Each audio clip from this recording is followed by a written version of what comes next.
2006, the qualification heats and final of the World's Strongest Man competition took place in Sanya, China.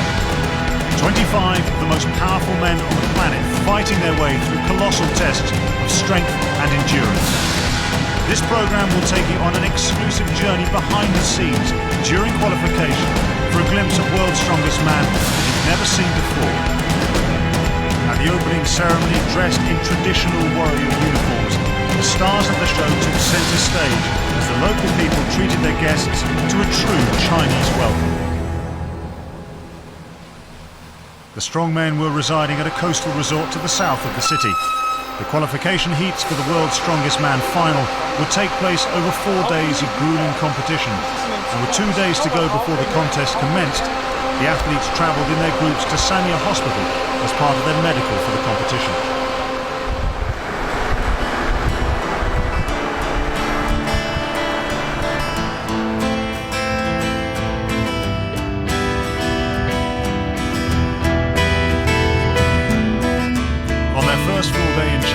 Drive to the city was an opportunity for the strongmen to relax and unwind from the long journeys they've made from around the globe. Because in 48 hours' time, they'll be going head-to-head against one another. But there are still a few anxious moments ahead. Richard Smith, the event doctor, needs to be completely satisfied that they're able to put their bodies through the immense stresses and strains of what lies ahead of them.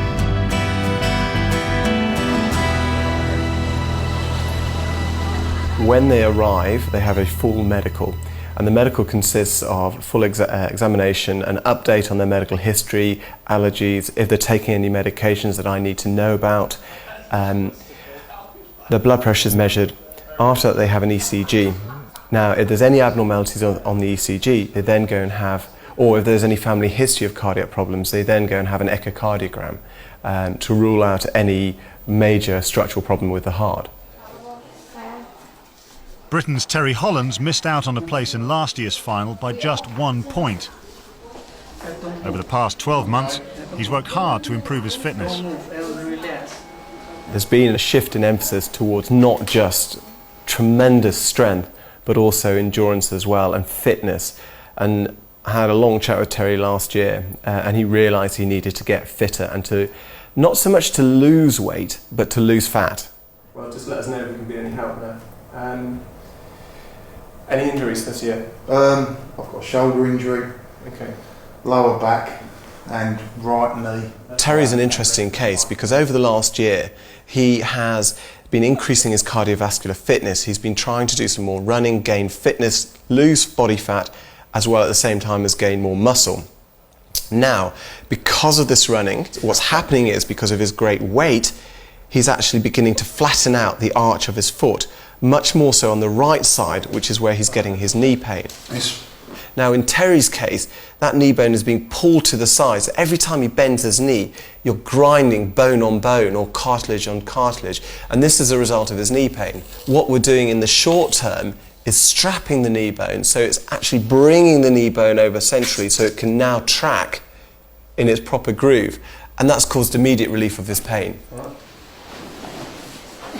Like the other 24 athletes, Terry has passed his medical and he's ready for the competition.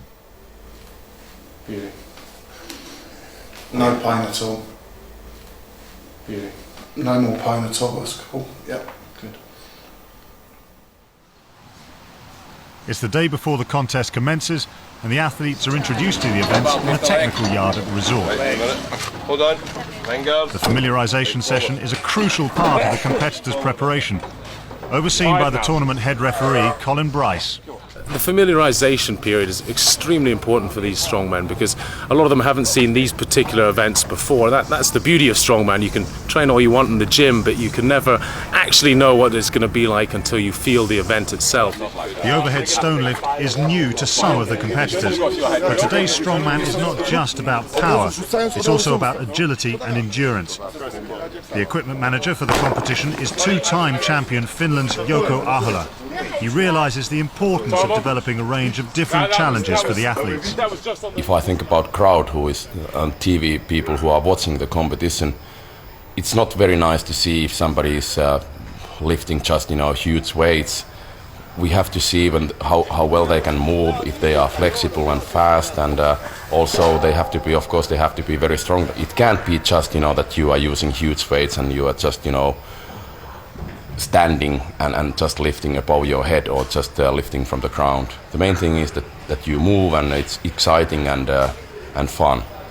This year's deadlift contest will involve lifting 2 cars weighing 300 kilos. The engines are removed and the structures are loaded with weights. For some, this is an opportunity to tackle the event for the first time. For others, it's time for a spot of gamesmanship. Cue the defending champion, Poland's Mariusz Pudzianowski. There's a couple of things that went on today which you might have noticed, like for example Mariusz pulling the deadlift there at full maximum weight, turning to his friends and has a little chat. If you look closely, he was bursting in absolute agony, but he was trying to make it, show everybody else that he's the strongest, and it wasn't, even heavy at all. A psych-out technique. The nerves on the first day of the first event will be massive, especially for the new guys. But the old guys, there's a lot of swaggering around here, trying to show off, puffing the chest out, and they're sort of talking about how easy it is to the new guys. The new guy tries it. Of course, it's not easy at all, and then they panic and think, am I not strong enough? There's a huge amount of psychology going on here. Less than 24 hours to go before the battle for qualification commences. Competitors put the finishing touches to their preparations. The very best strongmen in the world included 3 former champions. The standard of competition was even higher this year. The bar had been raised. It was time to take the strain. Oh! Got a helmet? After months of preparation, day 1 of the qualification rounds for World's Strongest Man 2006 had arrived. The defending champion, Mariusz Pudzianowski, prepared to defend his title, and the challengers psyched themselves up for the first discipline. For some, the road ahead would be agonizing. In 1998, Sweden's Magnus Samuelsson experienced the ecstasy of victory. The former champion suddenly suffered severe pain in his lower back, carrying 2 120-kilogram anvils in the farmer's walk and cannonball carry.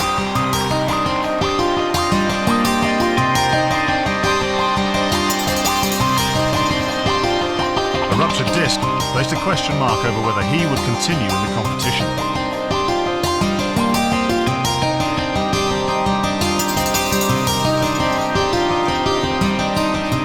Temperatures of over 100 degrees Fahrenheit, Poland's Jarek Dymek had to contend with more than just the extreme climatic conditions during the cannonball carry and sledge drag. The former finalist had been feeling under the weather.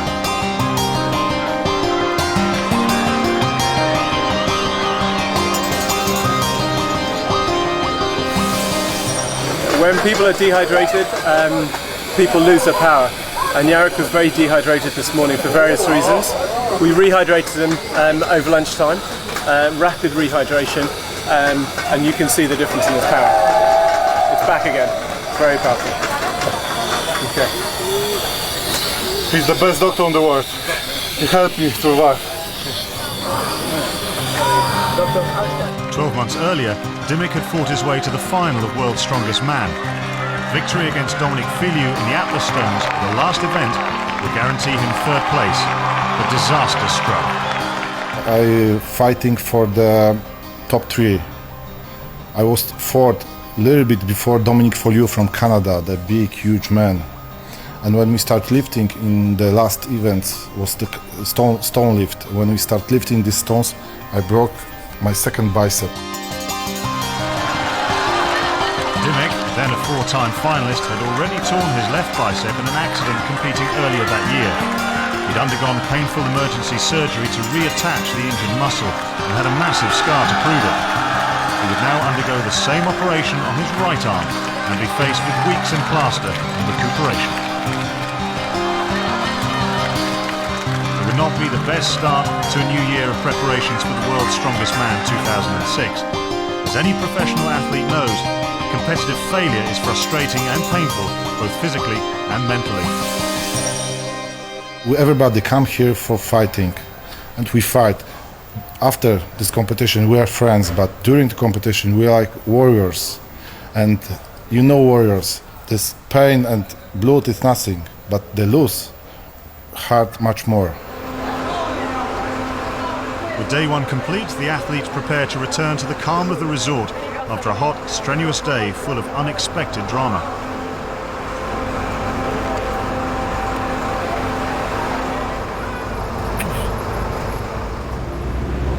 The long journey home would be an opportunity to rest their bodies before a second tortuous day of qualification.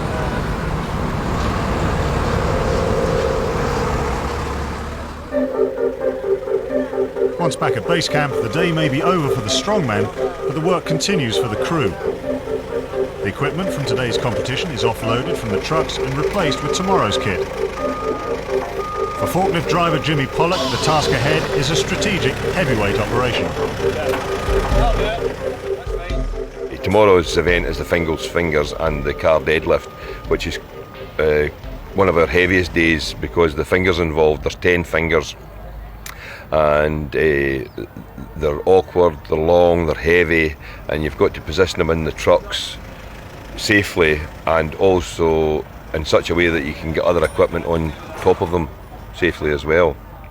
So the likes of tonight, we'll be putting possibly we'll try and put 5 fingers on each truck and then a car on top of the 5 fingers. While the athletes recharge their batteries, the loading operation goes on long into the night.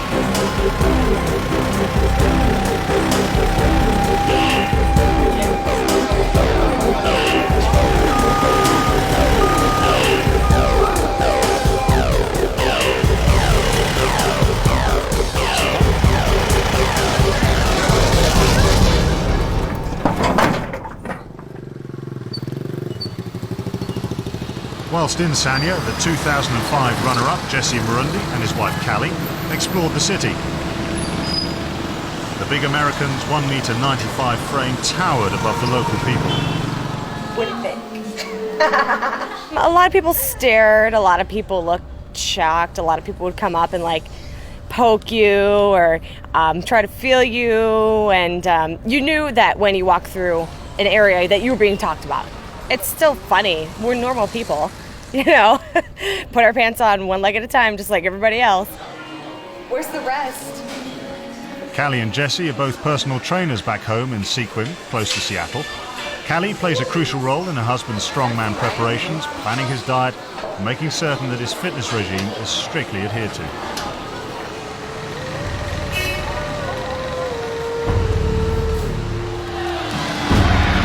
Murundi is one of the most successful contemporary American strongmen. In 2005, he faced Mariusz Pudzianowski in the World's Strongest Man final.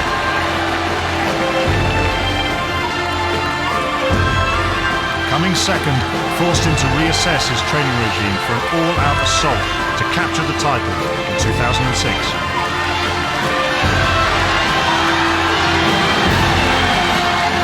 Basically, I just learned that there's a large gap between Mariusz's ability and my own.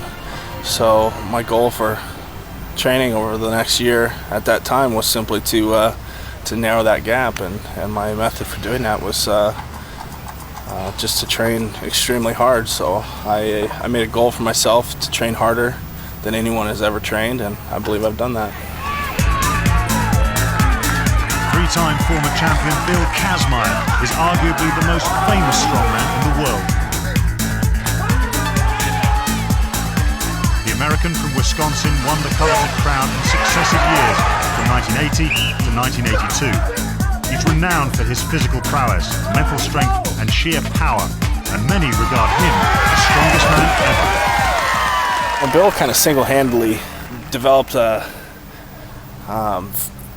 big following for strongman in the United States because he was so good and he was American. So many young men like myself, I was 15 the first time I can recall watching him on TV. I, just like so many others, saw Bill and went, that's just amazing. I want to be just like that. You think that time will hold? Kazmaier is in Sanya working as a presenter for the American sports network ESPN. In the 1980s, the former world champion powerlifter had the physique and strength that was perfect for the sheer test of power required for the early strongman competitions. Our brute strength of the past really did bring off the strongest man. And I a number of times made the comment that great strength is with both feet firmly planted, either pushing something over your head or squatting or deadlifting or pressing, and that to move your feet too much really distracted from trying to find out who was the strongest. I actually avoided a set of stairs and would take an elevator. I did as few things as possible to take away from my sheer power for legs and back. Bill was just stronger, just flat out stronger than anybody else. And now it's, you gotta be strong, but you gotta be able to move, you know. Compared to the strong men of Kazma's era, the younger generation of American power athletes are faced with far more explosive tests of strength, involving speed, agility, and endurance.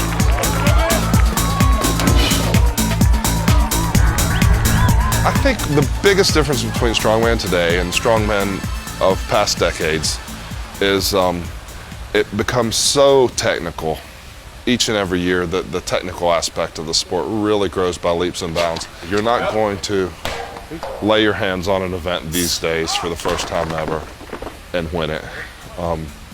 Every one of these athletes that come here has practiced each and every event, for the most part, dozens if not hundreds of times.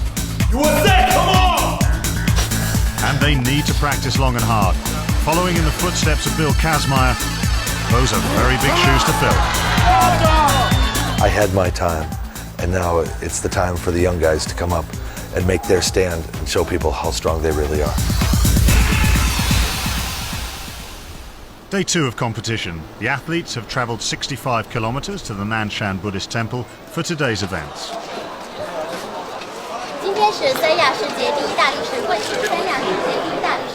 After careful loading the night before, the equipment had arrived safely early that morning. The stage was almost set for the action to commence. First up, the car deadlift.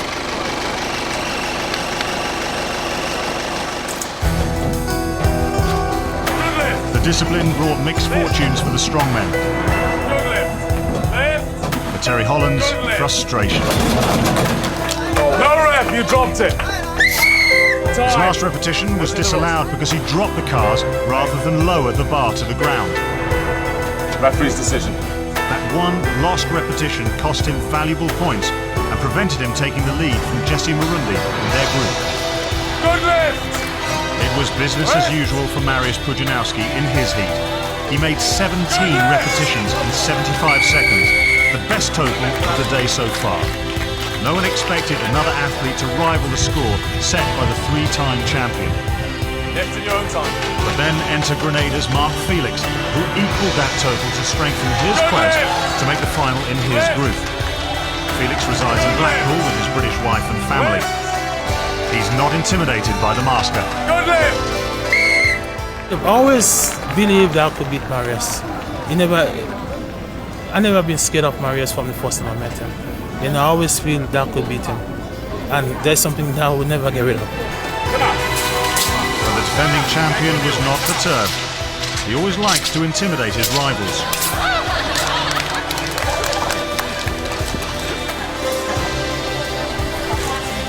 Meanwhile, the athletes were entertained by a demonstration of strength, power and agility of a very different kind.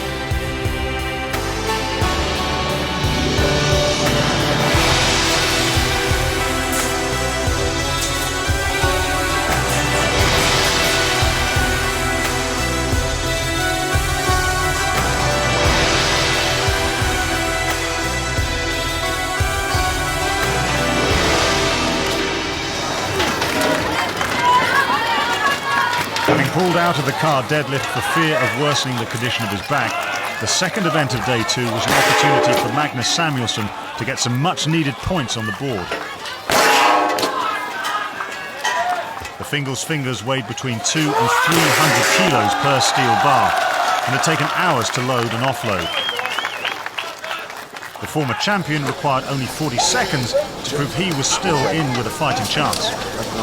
But of course, I would have been pleased if I did it a bit faster. But to be honest, I did not expect myself to do anything today, so I'm kind of proud of it. The strongman who was the fastest was the experienced American Phil Pfister. And Phil is, if we look back to old times, you know, Phil looks like big, huge farmer who is very strong, and it doesn't matter what he gets to his hands. He can always lift, and he can always handle it. He has that kind of spirit, and he believes himself that he has definitely best chance to win this competition. The professional firefighter from Charleston, West Virginia, completed the course in just over 32 seconds. He has appeared in 3 previous finals, achieving 4th place on 2 occasions. He admits the same mental toughness required to enter a burning building to save a life has helped him in competition as well. Phil said once that one day he's going to be world champion, and I'm sure that one day he will be. At the halfway stage of qualification, the competition was nicely poised. There'd been drama, excitement and pain. Time for the athletes to relax.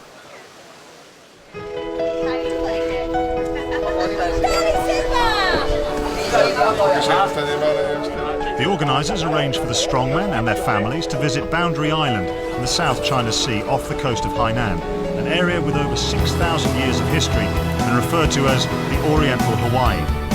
It was a chance for the athletes to take in the beautiful tropical scenery and unwind after 2 days of demanding competition.